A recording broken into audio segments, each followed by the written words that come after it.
Hey there, we are two Star Wars nerds, and we have another Star Wars wisdom talk. Yippee! Today. Yippee. So this is from Season 2, Episode 12 of the Clone Wars, The Mandalore Plot. This is the opening title card. It says, if you ignore the past, you jeopardize your future. So true. Yes. So why don't you start by sharing some of your thoughts, opinions, and wisdom, and then we will go from there. This is such a great quote, and it's another, I like how it makes you think. Mm-hmm. I really like that most of the quotes are opening cards. Is that what you called it? Mm-hmm. Quote cards, opening quote cards. Opening Either's cards. fine. Most of them, they make you think. And I feel like they are there to make you think. Not just about the episode, but just in general.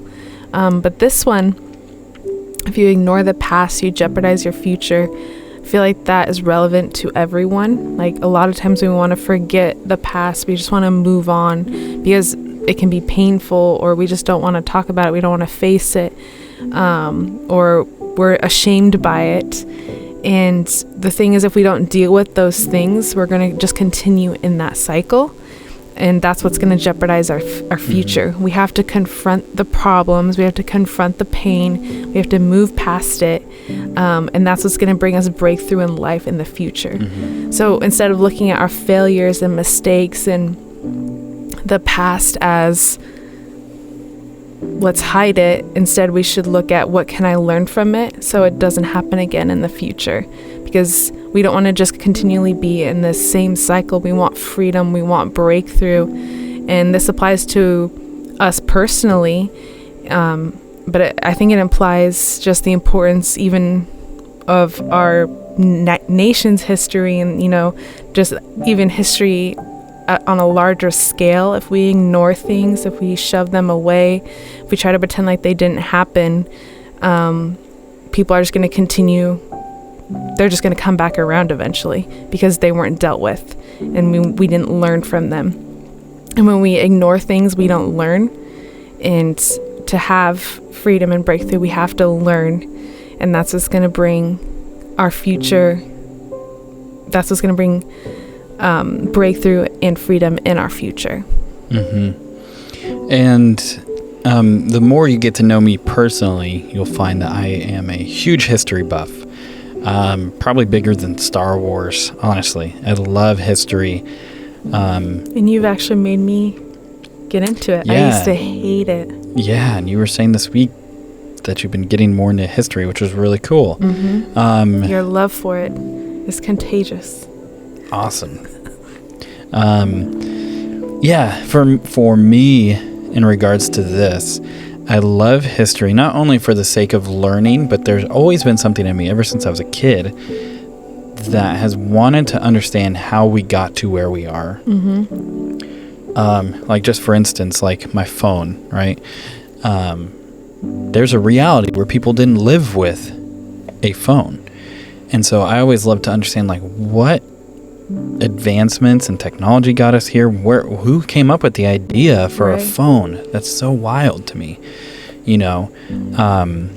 but then even then, if you go away from material items, the immaterial, like your life, mm-hmm. the same thing can happen, or things generationally or nationally, mm-hmm. or on a global scale. And I love how this is touching on that with Obi and Satine, and then I also think in Mandalore's history, it's touching on it. But I mean, there's so many famous quotes you could bring up.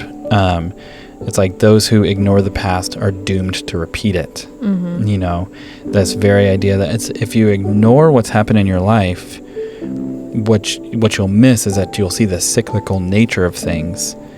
And you don't have to be a victim to that. You can actually stop it and change, because through cause and effect, you're getting this. Mm-hmm. And that's even why, like, Albert Einstein says insanity is doing the same thing and expecting a different result. Right.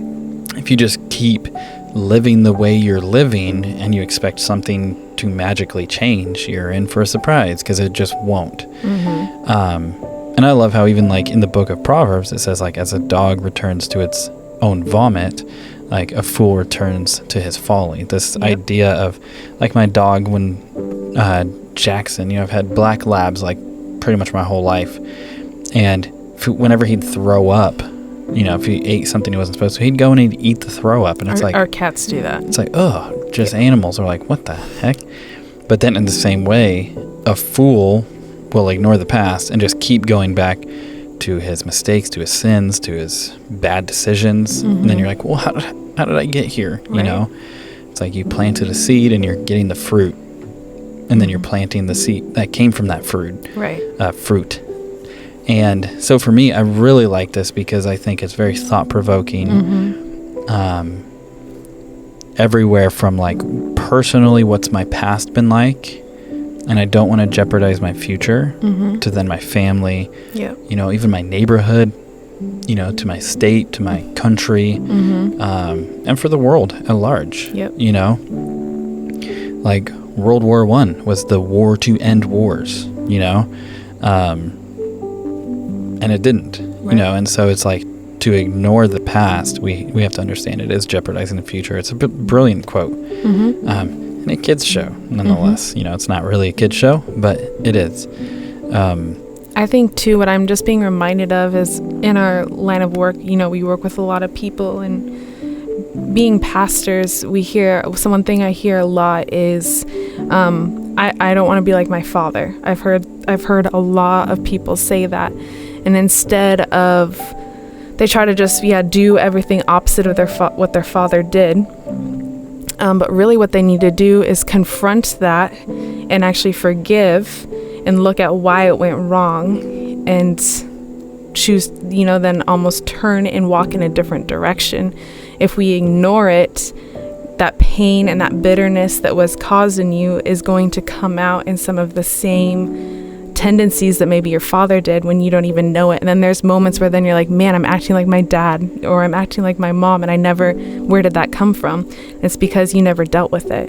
And so you have to go back to the past, and that doesn't necessarily mean you have to go back to the person, but you have to go back yourself, and you have to forgive. And forgive doesn't mean you're saying it's okay how I was treated. It doesn't mean that you need to have this beautiful, perfect relationship and you need to be a doormat. Forgiveness is releasing it from yourself so that you can walk in a new direction and not be held and bound by that pain and that bitterness. It's releasing it, and that's hard to do, especially on your own. You can't do it on your own, but it's something that you have to confront to move on, and you can't ignore and just say, I don't want to be like my dad. Like, what are you going to do to not be like your dad?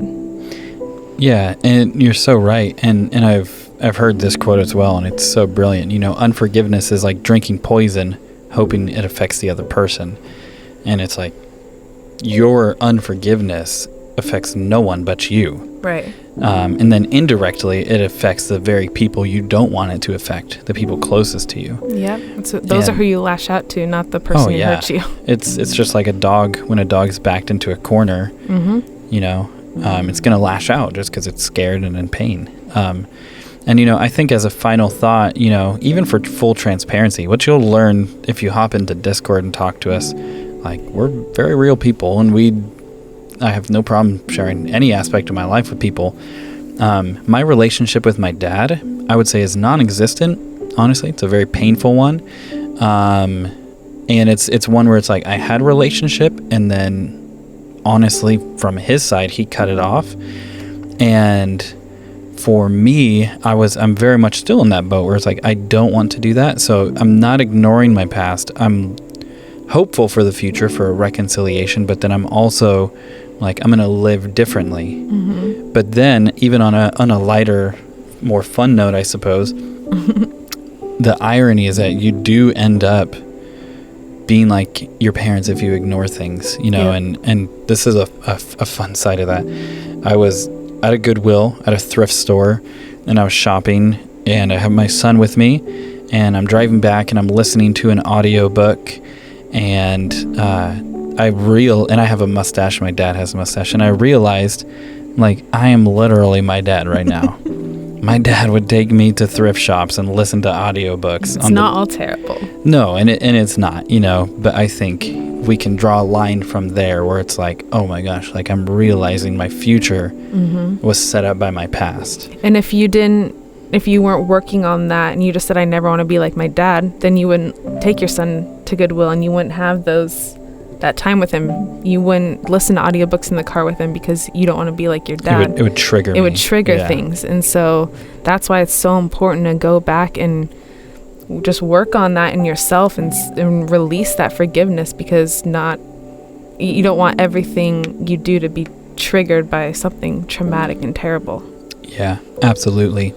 But with that, we are two Star Wars nerds. We try and have these every single week, these Star Wars wisdom talks. We try.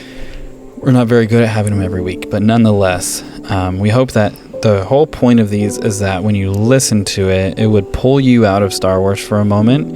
It'd be a launching pad for us to get into what I think the reason George created Star Wars is, not just for escapism, but as a reflection of thoughtfulness, of philosophy, of religion, and to really have that be an entryway to different conversations. Simply put, that it would affect your tomorrow. That's really what we hope for these. But with that, we are two Star Wars nerds. May the Force be with you always.